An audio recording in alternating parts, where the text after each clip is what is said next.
খুনের এক সপ্তাহ পর ময়মনসিংহে মাটি খুঁড়ে শিশুর মরদেহ উদ্ধার, ভ্যান গাড়ি ছিনিয়ে নিতেই হত্যা করা হয় রিফাতকে, বলছে পুলিশ। মূল হোতা মিরাজকে আমরা গ্রেপ্তার করি। গ্রেপ্তার করার পর তাকে জিজ্ঞাসাবাদ করার পর তার দেখানো মতে তার বস্তাবন্দি লাশ আমরা মাটির নিচ থেকে উদ্ধার করি। দিনের দাওয়াতের আলোচনায় চলছে ইজতেমার দ্বিতীয় পর্বের আনুষ্ঠানিকতা, দেশ বিদেশে মুসল্লিদের অংশগ্রহণ।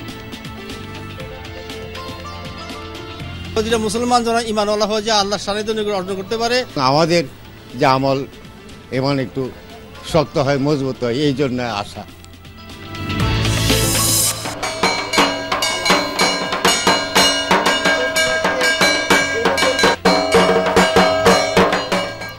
অঞ্জলি আর আরাধনায় পূজিত হলেন বিদ্যার দেবী সরস্বতী, শিশুদের হাতে খড়ি, মণ্ডপে মণ্ডপে ভক্তদের প্রার্থনা। মা সরস্বতী আমাদের বিদ্যার দেবী, তাকে যদি আমরা আমাদের হৃদয় ধারণ করতে পারি, সভ্যতার যে চাওয়া, সেই চাওয়াটা কিন্তু অনেকাংশে আমাদের এটা পূরণ হতে পারে। মনুষ্যত্ব, মানবিকতা, এই প্রত্যেকটা জিনিস আমরা আরাধনা করি মা সরস্বতীর কাছে।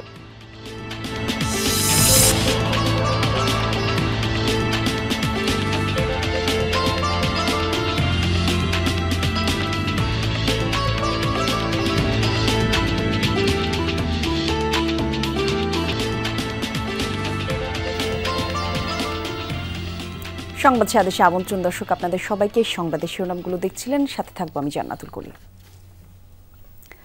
নিখোঁজের এক সপ্তাহ পর ময়মনসিংহের মুক্তাগাছায় ফসলের ক্ষেতে পুঁতে রাখা এক শিশুর বস্তাবন্দি মরদেহ উদ্ধার করেছে পুলিশ। এ ঘটনায় আটক করা হয়েছে একজনকে, আর সেই ব্যক্তির দেখানো স্থান থেকেই পরে মৃতদেহ উদ্ধার করে পুলিশ।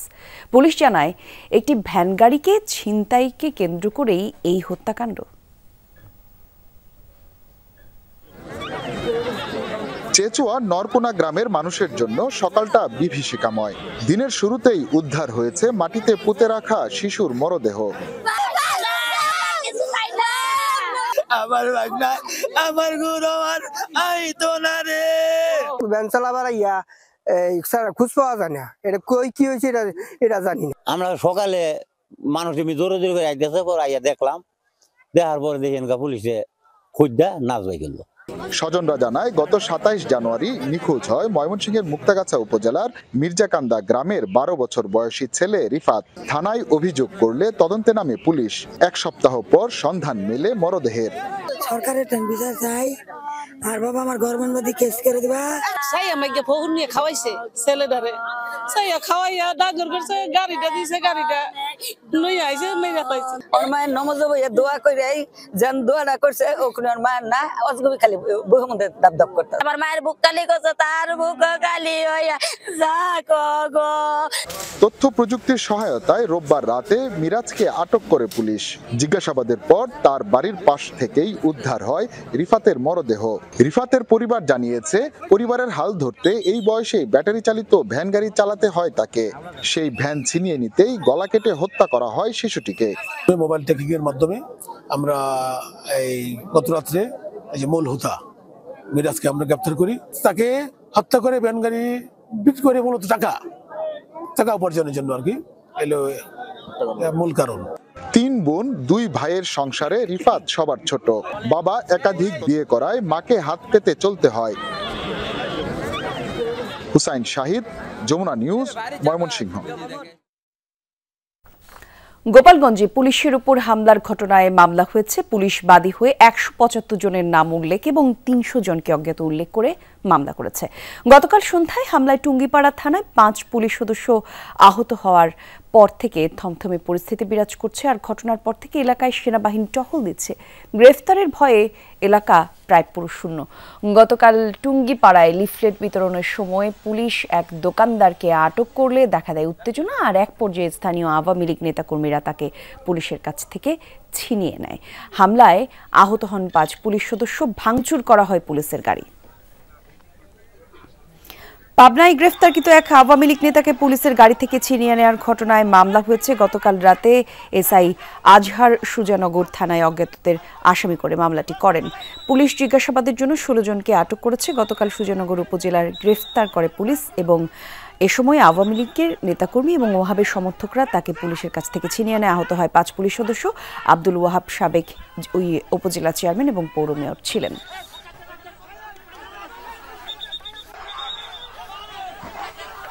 টঙ্গীর তুরাগ তীরে শুরু হয়েছে মাওলানা জুবায়েরের অনুসারীদের দ্বিতীয় পর্বের ইজতেমা।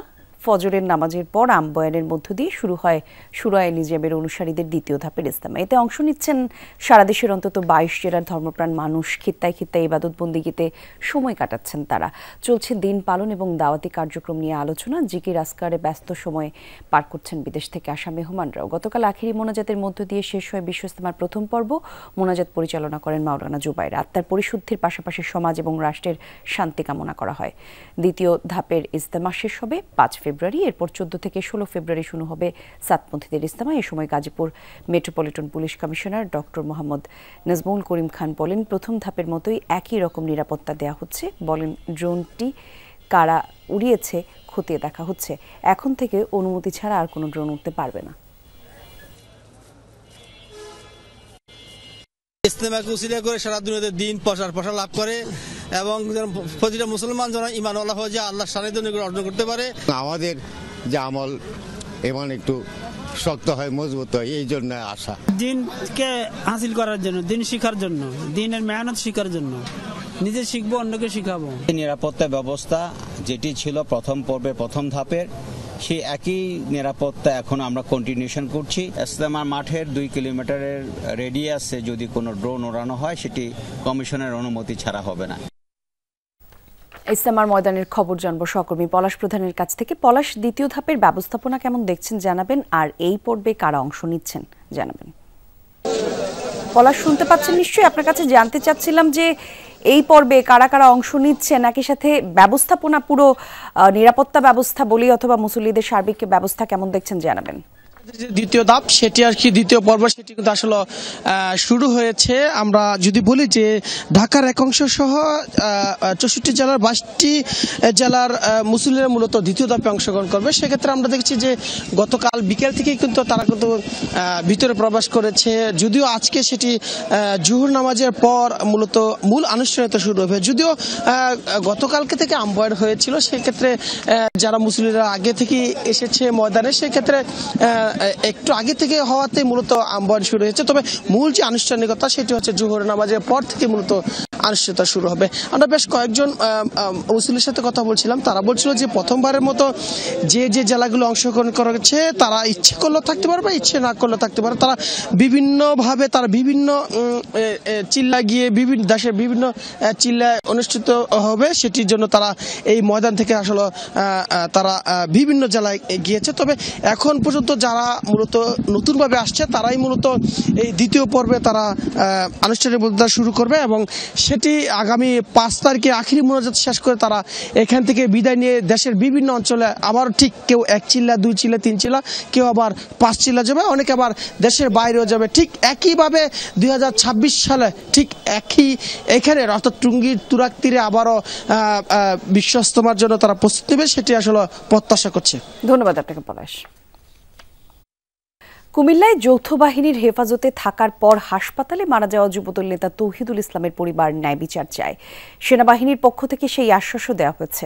স্বজনদের অভিযোগ, জমি সংক্রান্ত বিরোধের জেরে প্রতিবেশী পরিবার যৌথ বাহিনীর কাছে তৌহিদুলের বিরুদ্ধে মিথ্যা তথ্য দেয়, আর তাদেরকেও আইনের আওতায় আনার দাবি স্বজনদের।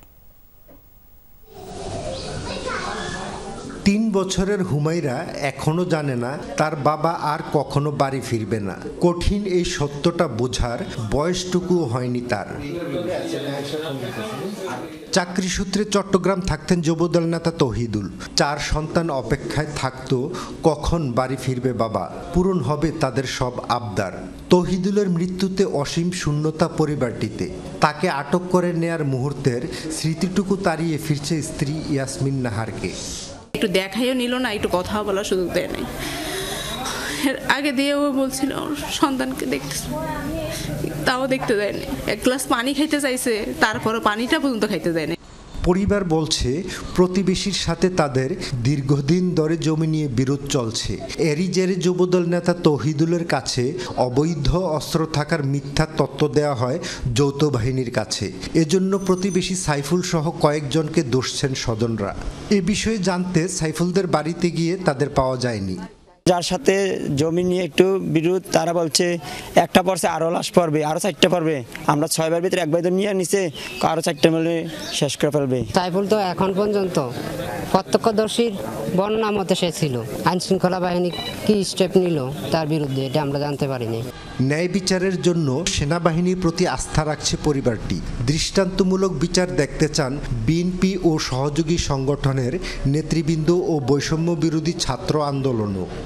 সেনাবাহিনী আমাদেরকে আশ্বস্ত করছে তারা বিচার করবে, তারা আমাদেরকে একটু সময় চাইছে, 4-5 দিন অপেক্ষা করতে বলছে। তা আমরা আসলে দেখতে চাচ্ছি ওনারা কি পদক্ষেপ নিচ্ছে। সেনাবাহিনীর কাছে কেউ একজন ভুল তথ্য দিয়েছে। এই ভুল তথ্যের পিছনে আমরা ভালো করেই জানি এটার পিছনে অবশ্যই আওয়ামী কোনো অপশক্তি জড়িত আছে। সেনাবাহিনীর পাশে যারা সিভিল ড্রেস পরেছিল, এই সিভিল ড্রেস পরে যারা ছিল তারা কারা, তাদেরকে দ্রুতই আপনার খুঁজে বের করা এবং খুব ইমিডিয়েট একটা অ্যাকশন নেওয়া। পরিবার জানায় অবৈধ অস্ত্র রাখার অভিযোগে গত 31 জানুয়ারি রাতে কুমিল্লা সদরের নিজ বাড়ি থেকে যৌথ বাহিনীর গাড়িতে তুলে নিয়ে যাওয়া হয় পাঁচথুবি ইউনিয়ন যুবদলের আহ্বায়ক তৌহিদুল ইসলামকে। পরদিন গুমতি নদীর বেড়িবাঁধ থেকে আহত অবস্থায় উদ্ধার করে হাসপাতালে নেওয়া হলে চিকিৎসক তাকে মৃত ঘোষণা করেন। এই ঘটনায় সংশ্লিষ্ট সেনা ক্যাম্পের কমান্ডারকে প্রত্যাহার ও তদন্তে উচ্চ পদস্থ কমিটি গঠন করা হয়েছে বলে জানিয়েছে আইএসপিআর। খোকন চৌধুরী, যমুনা নিউজ, কুমিল্লা। আগামী ডিসেম্বর অথবা 2026-এর জুন মাসে জাতীয় নির্বাচনের প্রস্তুতি নিচ্ছে কমিশন, এমনটাই জানিয়েছে নির্বাচন কমিশনের অবসরপ্রাপ্ত ব্রিগেডিয়ার জেনারেল আবুল ফজল মোহাম্মদ সানাউল্লাহ। সকালে রাজশাহী আঞ্চলিক অফিসে ভোটার তালিকা হালনাগাদ কার্যক্রম এবং নির্বাচন সংক্রান্ত এক মতবিনিময় সভায় প্রধান অতিথির বক্তব্যে তিনি বলেন, সরকারের নির্দেশনা অনুযায়ী কমিশন তার দায়িত্ব পালনে প্রস্তুত। দীর্ঘদিন ভোট প্রদানে অতৃপ্ত থাকার ফলে মানুষ এখন ভোট উৎসবের জন্য মুখে আছে। নির্বাচন কমিশনকে তার স্বচ্ছতা প্রমাণের সময় এসেছে। একই সাথে বিগত নির্বাচন নিয়ে তদন্ত চলছে, কারসাজিতে কারা সম্পৃক্ত তার প্রমাণ মিললে তাকে আইনের আওতায় আনা হবে। কারণ এটা মোর রিলায়েবল সংস্কার কার্যক্রম যদি সংক্ষিপ্ত আকারে করতে হয়, রাজনৈতিক দলগুলো যদি সেই পর্যায়ে গিয়ে দাঁড়ায়, তাহলে পরে আগামী ডিসেম্বর, আর যদি সংস্কার কার্যক্রমকে আরও একটু এক্সটেন্ডেডভাবে করতে দেওয়া হয়, তাহলে 26 সালের জুন মাসের মধ্যে নির্বাচন করা সম্ভব। আমরা নির্বাচন কমিশন মোটামুটি এই উইন্ডোটাকে ধারণ করে এর প্রথম অংশটাকে, যেহেতু আমাদের প্রস্তুতির ব্যাপার আছে, আমরা আমাদের প্রস্তুতি এগিয়ে নিচ্ছি। সারা দেশে অনুষ্ঠিত হয়েছে সনাতন ধর্মাবলম্বীদের বিদ্যার অধিষ্ঠাত্রী দেবী সরস্বতী পূজা।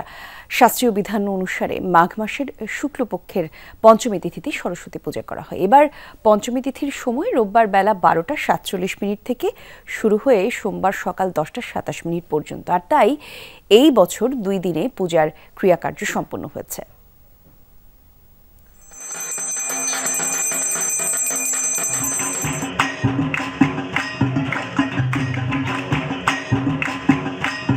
পুরাণ মতে বিদ্যার দেবী সরস্বতী আসেন মাঘ মাসের শুক্লা পঞ্চমী তিথিতে। তিথি মেনে মন্ত্রপাঠ শেষে দেয়া হয় অঞ্জলি।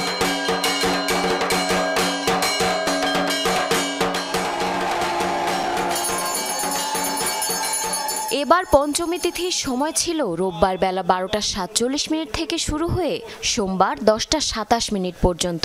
তাই এবছর 2 দিনে দেবীর আরাধনা হয়েছে। আসলে মা সরস্বতী হচ্ছেন বিদ্যার দেবী। আমরা প্রতি বছর বিদ্যা লাভের আশায় মায়ের পূজা করে থাকি। অঞ্জলি দিয়ে নিজের জন্য জ্ঞান, বিদ্যা, বুদ্ধি, সমাজের সবার জন্য জ্ঞান, বিদ্যা, বুদ্ধি আর সবার যেন সুবুদ্ধির উদয় হয়, এটাই কামনা করব। এই পূজা মূলত বই আমরা জমা দিয়ে থাকি সরস্বতী দেবীর কাছে, যাতে আমাদের পড়াশোনার উন্নতি হতে পারে।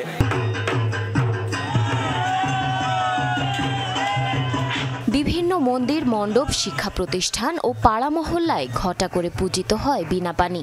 ভক্তদের মতে দেবী সরস্বতী বিদ্যা, বুদ্ধি, জ্ঞান, সৌন্দর্য ও সুরের বরদানকারী। তাই তার কাছে প্রার্থনা করেন ভক্ত অনুসারীরা। ভগবানের কাছে প্রার্থনা করি যাতে আমি ভালো করে পড়াশোনা করতে পারি। মায়ের কাছে আমি এই প্রার্থনা করি যেন আমি আমার সামনের জীবন খুব ভালোভাবে অতিক্রান্ত করতে পারি। আমরা চাই আগামীতে সুখী সুন্দর একটা বাংলাদেশ বিনির্মাণের জন্য যেখানে সকল ধর্ম বর্ণ নির্বিশেষে সবাই একত্রে বসবাস করতে পারে।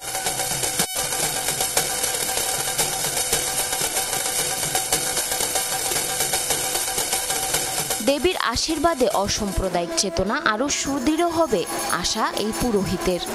সরস্বতী দেবী পরাবিদ্যা এবং অপরাবিদ্যা উভয়ই দান করে থাকে। আমাদের পরাবিদ্যা জাগতিক বিষয় সম্পর্কে আমরা জেনে থাকি, জাগতিক সুখ সমৃদ্ধি সম্পর্কে আমরা ধারণা পাই, এবং অপরাবিদ্যা যার মাধ্যমে আমরা পারমার্থিক জ্ঞান লাভ করতে পারি, গীতা, ভাগবত, চৈতন্য চরিতামৃত, বেদ ইত্যাদি। খুলনায় শতকণ্ঠে গীতা পাঠ, হোমযজ্ঞ ও শিশুদের হাতে খড়ি হয়েছে। এছাড়া চট্টগ্রাম, রাজশাহী, বরিশাল সহ বিভিন্ন জেলায় নির্ধারিত তিথিতে সরস্বতী পূজা অনুষ্ঠিত হয়।